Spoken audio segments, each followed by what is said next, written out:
इथे आपण या डिशचे 3 मुख्य स्तंभ पाहू शकतो. पहिला स्तंभ आहे पकोड्याचा. यासाठी आपल्याला लागेल 1 कप बेसन, थोडा बारीक चिरलेला कांदा, मिरची, ओवा, हळद, तिखट, अगदी चिमूटभर बेकिंग सोडा, मीठ आणि तळण्यासाठी तेल. दुसरा स्तंभ आहे दह्याचा. यासाठी 2 कप घट्ट दही, थोडी साखर आणि मीठ आवश्यक आहे.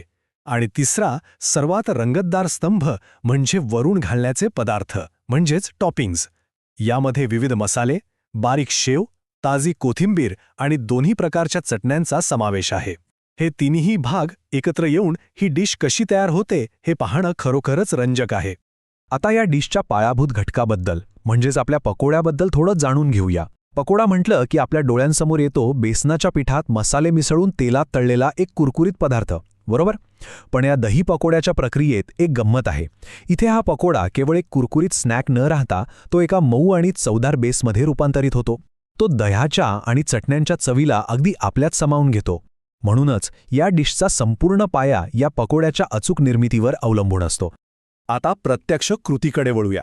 पहिल्या टप्प्यात आपल्याला बेसनामध्ये कांदा, मिरची, सर्व सुखे मसाले आणि तो चिमूटभर बेकिंग सोडा टाकून मध्यम घट्ट पीठ भिजवून घ्यायचंय. इथे एक अत्यंत महत्त्वाची गोष्ट लक्षात ठेवायची आहे. पीठ जितकं जास्त वेळ आणि चांगल्या प्रकारे फेटलं जाईल तितकी त्यात हवा खेळती राहते आणि पकोडे अगदी हलके आणि मऊ होतात. त्यानंतर दुसऱ्या टप्प्यात हे पकोडे कढईतील गरम तेलात मध्यम आचेवर सोनेरी रंग येईपर्यंत तळून काढायचे आहेत आणि एका टिश्यू पेपरवर काढायचे आहेत, जेणेकरून ते जास्तीचं तेल निघून जाईल. आता इथे थोडं लक्ष द्या, कारण हा संपूर्ण प्रक्रियेतला सर्वात नाजूक आणि अत्यंत महत्त्वाचा टप्पा आहे.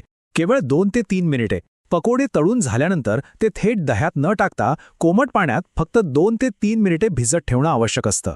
हा वेळ अगदी अचूक असावा लागतो बरं का. जर ते पाण्यात खूप वेळ राहिले तर ते पूर्णपणे विरघळून जातील आणि जर कमी वेळ राहिले तर ते आतून कडक राहतील. त्यामुळे 2 ते 3 मिनिटे हीच ती अचूक वेळ आहे. आता इथली सर्वात रंजक गोष्ट पहा. पकोड्याच्या पोतात आणि आकारात होणारा हा बदल अगदी स्पष्टपणे जाणवतोय. एका बाजूला आहेत ते नुकतेच तळलेले कुरकुरीत पकोडे आणि दुसऱ्या बाजूला आहेत मऊ पाण्यात भिजवलेले पकोडे. कोमट पाण्यात भिजवल्यामुळे काय होतं तर पकोड्यांमधलं अतिरिक्त तेल पाण्यात निघून जातं आणि ते एका स्पंजसारखा मऊपणा धारण करतात. त्यानंतर हाताने हलका दाब देऊन त्यातील जास्तीचं पाणी काढलं जातं. हीच ती सिक्रेट पद्धत आहे ज्यामुळे हे पकोडे तोंडात टाकताच अक्षरशः विरघळतात. पकोडे तयार झाल्यानंतर आपण या डिशच्या नावातील दुसऱ्या महत्त्वाच्या घटकाकडे म्हणजेच दह्याकडे येऊया. घट्ट दही घेऊन ते अगदी गुळगुळीत होईपर्यंत मस्त फेटून घ्यायचे. त्यात एकही गुठळी राहता कामा नये. त्यानंतर त्यात थोडी साखर आणि चवीनुसार मीठ मिसळावं. इथे एक अतिशय मोलाची टीप लक्षात घ्या.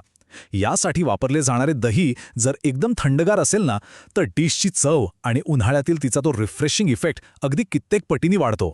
चला तर मग आता प्रत्यक्ष प्लेटिंग आणि सजावटीकडे वळूया आणि पाहूया हे सगळं कसं एकत्र येतंय. कोणतीही पाककृती जेव्हा आकर्षक पद्धतीने मांडली जाते तेव्हा ती खाण्याआधीच डोळ्यांना तृप्त करते, नाही का? आता एका सर्व्हिंग प्लेटमध्ये ते मऊ झालेले पकोडे ठेवून त्यावर आपण तयार केलेलं ते थंडगार गोडसर दही ओतायचं आहे. इथून पुढे डिश खऱ्या अर्थाने रंगतदार व्हायला सुरुवात होते. हे सर्व रंगीबेरंगी घटक त्या पांढऱ्या शुभ्र दह्यावर एक आकर्षक रंगांची उधळण करतात. भाजलेल्या जिऱ्याची पावडर आणि चाट मसाला एक खमंग सुगंध देतात. लाल तिखट एक किंचितसा तिखटपणा आणतं. बारीक शेव डिशमध्ये एक मस्त क्रंच म्हणजेच कुरकुरीतपणा जोडते. आणि या सर्वावर कळस म्हणजे गोड चिंचेची चटणी आणि तिखट हिरवी चटणी. दह्याचा थंडपणा, चटण्यांचा तो आंबट गोड आणि तिखट स्वाद, हा असा एक स्फोट आहे जो प्रत्येक घासागणिक एक वेगळाच आनंद देऊन जातो. आणि हे अगदी उत्तम प्रकारे स्पष्ट करतं की एका छोट्याशा घटकामुळे डिशचा दर्जा कसा उंचावतो. ही एक उत्तम प्रो टिप आहे. सजावटीच्या सर्वात शेवटी लालबुंद डाळिंबाचे दाणे जर आपण वरून भुरभुरले तर पांढऱ्या दह्यावर ते अगदी मोत्यांसारखे चमकतात. याने केवळ डिशचा सौंदर्यच वाढत नाही तर डाळिंबाच्या दाण्यांचा तो गोडसर आणि रसाळपणा डिशच्या चवीत एक वेगळीच खोली निर्माण करतो. एकदम परफेक्ट.